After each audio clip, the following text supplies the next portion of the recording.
ناظرین آداب، بھارت ایکسپریس اردو میں آپ کا استقبال ہے۔ میں ہوں نثار احمد خان۔ جیسا کہ آپ جانتے ہیں کہ غزہ اور اسرائیل کے درمیان جنگ جاری ہے۔ آج 38ویں دن ایک پیش رفت، اگر کہا جائے تو ایک اہم پیش رفت کہہ سکتے ہیں، یا اس پر سوال بھی اٹھایا جا سکتا ہے کہ سعودی عرب کی طرف سے پہلا قافلہ آج غزہ میں پہنچا ہے۔ امدادی سامان کا پہلا قافلہ پہنچا، یعنی 38ویں دن۔ آج سے تقریباً 20 دن پہلے کئی ممالک کی طرف سے امدادی سامان پہنچنا شروع ہو گیا تھا۔ اسی سلسلے میں ہم بھارت ایکسپریس اردو کے ایڈیٹر ڈاکٹر خالد رضا خان، جو اسٹوڈیو میں اس وقت ہمارے ساتھ موجود ہیں، ہم آپ سے اس سلسلے میں تفصیلی بات چیت کریں گے۔ سعودی عرب کی طرف سے 38ویں دن امدادی سامان کا پہلا قافلہ پہنچنا، کتنا اطمینان آپ کو نظر آتا ہے؟ کتنا مطمئن ہیں آپ اس سے؟ اس میں اطمینان کی کوئی بات نہیں ہے۔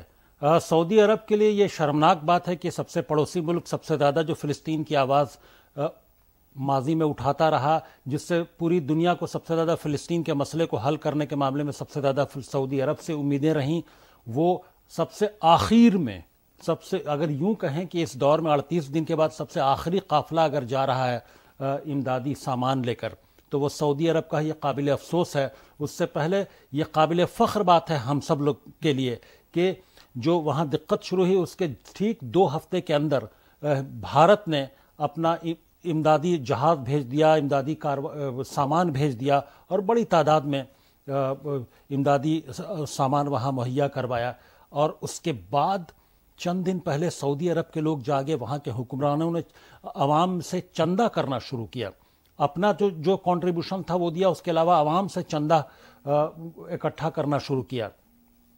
اس کے بعد جو سعودی کے حامی لوگ ہیں، جو سعودی عرب کی حکومت کی حمایت کرتے ہیں ہمارے ملک میں بھی، قابل افسوس بات یہ ہے کہ وہ اب بھی جو کہتے ہیں کہ اندھ بھکتی میں سعودی عرب کے، وہ اس طرح سے ہیں کہ وہ آج بھی انہیں سعودی عرب میں سوشل میڈیا پہ تحریک چلا رہے ہیں اور تعریف کے پل باندھے۔ یہ ان کے لیے شرمناک بات ہے۔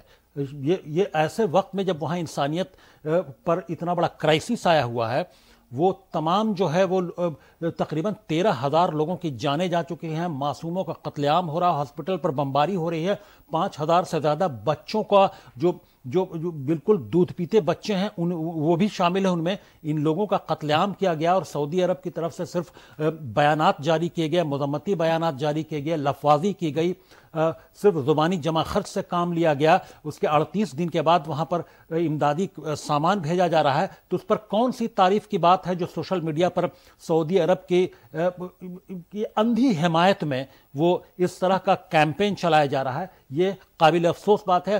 یہ تعریف تو اس وقت کرنی چاہیے تھی جب بھارت نے 15 دن کے اندر وہ اپنا امدادی سامان بھیج دیا تھا۔ 2 ہفتہ ہوتے سامان 2 ہفتے کے بعد بھیج دیا تھا۔ رفح بارڈر کھلا بھی نہیں تھا، جو رفح کراسنگ ہے وہ کھلا نہیں تھا، اس سے پہلے ہی سامان جب جیسے ہی رفح بارڈر کھلا، امدادی سامان بھارت کا جانے لگا وہاں پر۔ یہ سعودی عرب اور تمام جو عرب ممالک ہیں، تمام جو مسلم ممالک ہیں، ان کے لیے نہایت ہی شرم کی بات ہے۔ امدادی کا سامان گیا، اس کا استقبال کرتے ہیں، لیکن اس تاخیر کی ضرورت کیوں پڑی یا ایسی تاخیر کیوں ہوئی، اس پر سوالیہ نشان کھڑا کرنا بھی ہمارا فرض ہے صحافی کے ناطے۔ ان تمام جو حمایت کر رہے ہیں ان لوگوں کو بھی سوال پوچھنا چاہیے، نہ کہ صرف یوں ہی حمایت میں کھڑے ہو جانا چاہیے کہ آخر اتنی تاخیر کیوں ہوئی، اور اس پر سوال کیوں نہیں اٹھایا کہ وہ جو اسرائیل کی کارروائی ہو رہی ہے جارحانہ، جس میں قتل عام ہو رہا ہے، وہ کب رکے گی؟ اس کو کیسے یہ لوگ روکیں گے؟ کیا کوئی ایسی حکمت عملی تیار کی روکنے کی؟ OIC کی میٹنگ ہوئی، پھر وہی ڈھاک کے 3 پات۔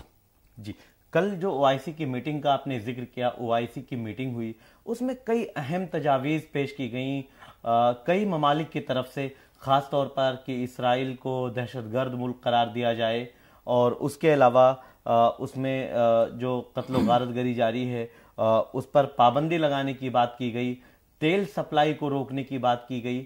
اس طرح کی کئی اہم تجاویز پیش کی گئیں، اور عرب ممالک سے یہ امید کی گئی کہ اس پر کوئی حتمی فیصلہ اور سخت فیصلہ آئے گا، جس کا آپ نے پہلے بھی ذکر کیا تھا کہ بہت زیادہ امید تو نہیں ہے، لیکن اس میٹنگ میں جو 1 مہینے سے زیادہ ہونے کے بعد ہو رہی ہے اور سعودی عرب میں ہو رہی ہے، اس سے کچھ امیدیں تھیں۔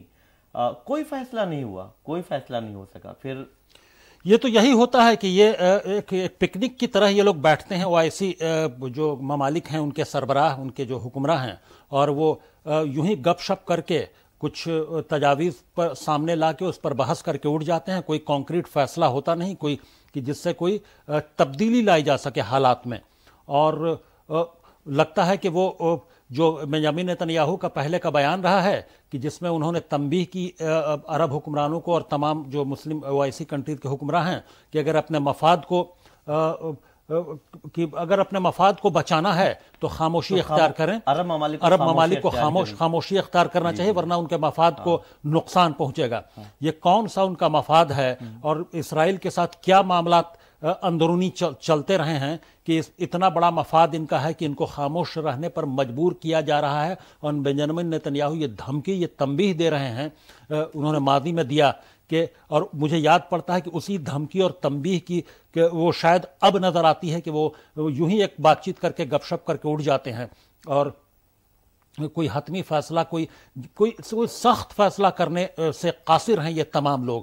کیونکہ یہ بنیامین نیتن یاہو کا یہ جو بیان میں بتا رہا ہوں یہ پوری سوشل میڈیا پر یہ کہیں بھی کسی کو بھی مل جائے گا. یہ بری طرح سے وائرل ہو رہا ہے. پہلے بھی یہ وائرل ہوا تھا کہ کس طرح سے بنیامین نیتن یاہو عرب ممالک کے حکمرانوں کو دھمکا رہے ہیں تنبیہ دے رہے ہیں. اس کے باوجود یہ حالات کو معمول پر لانے کے لیے اور تمام تعلقات بنانے کے لیے یہ کون سے مفادات ہیں ان کے جو ان کو مجبور کیے ہوئے ہیں.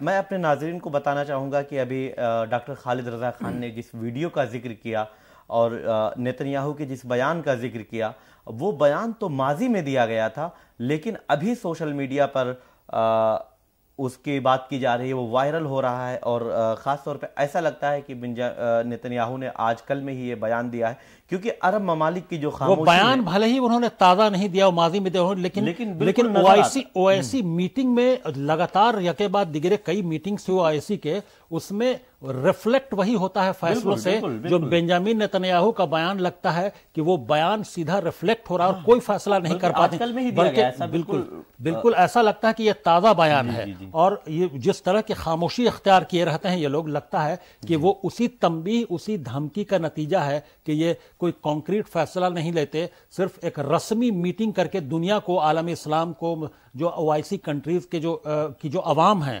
ان کو دکھانے کے لیے کہ ہم کچھ کر رہے ہیں ہماری تاکہ ان کی حکمرانی بچی رہے ان پر سوال نہ کھڑا کیا جائے. بس ایک دکھاوے کی میٹنگ ہوتی ہے اس میں کوئی کانکریٹ فیصلہ نہیں ہو پا رہا ہے. آپ جس میٹنگ کا ذکر کر رہے ہیں اس میں 52 ممالک شامل ہیں اوآیسی میں اور سفارتی تعلقات ختم تک کرنے کی تجویز پیش کی گئی لیکن یہ ایک چھوٹا سا فیصلہ نہیں ہو پایا کہ ہم احتجاج درج کرانے کے لیے اسرائیل سے اپنے سفارتی تعلقات ختم کر لیں. تو پھر کیا امید اب آئندہ رکھی جائے مستقبل میں کوئی امید ان سے رکھی جا سکتی ہے؟ مجھے تو پہلے بھی میں نے اوآیسی میٹنگ سے پہلے کئی دن پہلے سے ہم لوگ پروگرام بھی کر رہے تھے تمام طرح سے کئی فورمز پہ کئی چینلوں میں مختلف تنظیموں کے ذریعے یہ کافی ڈسکشن ہو رہا تھا کہ یہ جو سربراہی کانفرنس ہو رہی ہے اوآیسی ممالک کی تمام حکمراں اکٹھے ہو رہے ہیں کچھ نہ کچھ ضرور نکلے گا. لیکن مجھے تب بھی امید نہیں تھی کیونکہ جو مارننگ شوز دا ڈے شروعات سے یہ لوگ جس طرح کا رویہ اختیار کیے ہوئے تھے وہ رویہ اسی کی امید تھی.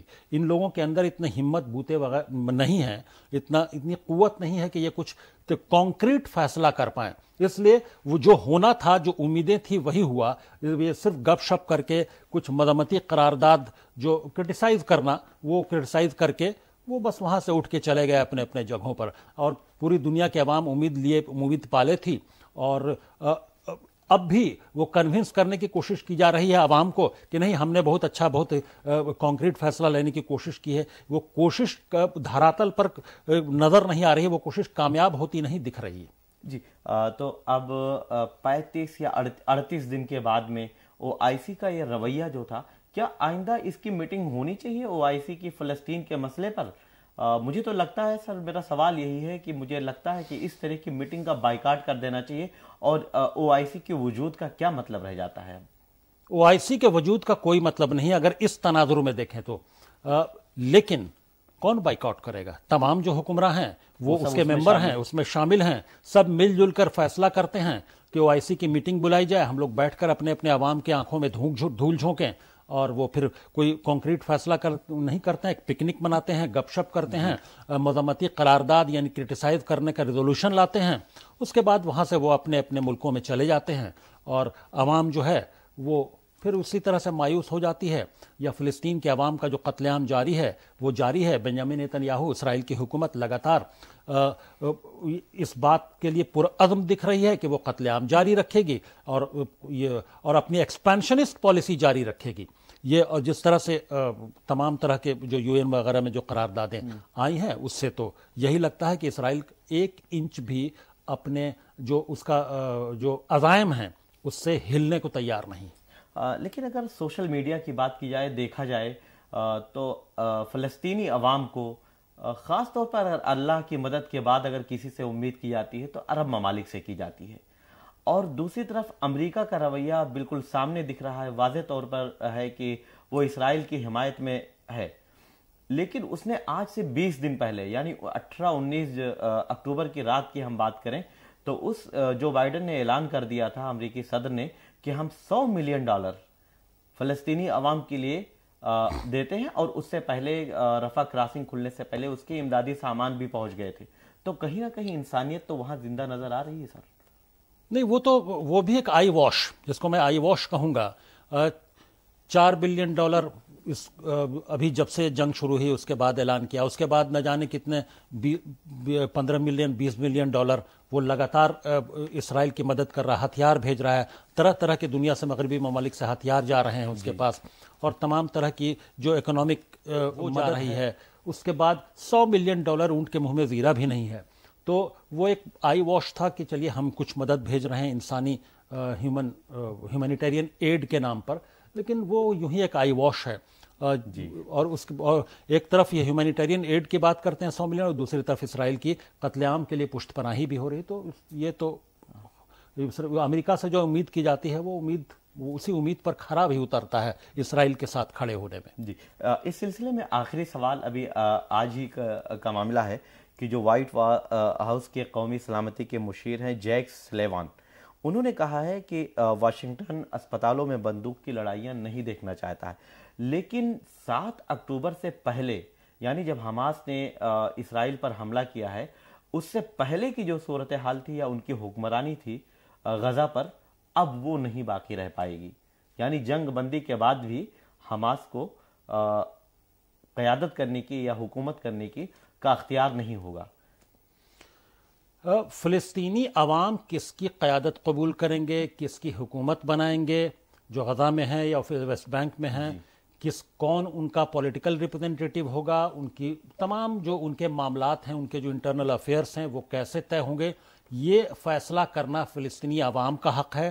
یہ نہ کہ بیٹھ کے UN میں یا وائٹ ہاؤس میں یہ طے ہوگا کہ فلسطینی عوام کی قیادت، اس کا ریپرزینٹیٹیو کون ہوگا. یہ ان کو حق ہی نہیں ہے جو بات وہ کر رہے ہیں، کہ فلسطین کی عوام کو حق ہے، وہ عوام طے کرے گی کہ وہ اپنے آپ کو کیسے رول کریں گے، کیسا ڈیموکریٹک سسٹم ان کا ہوگا.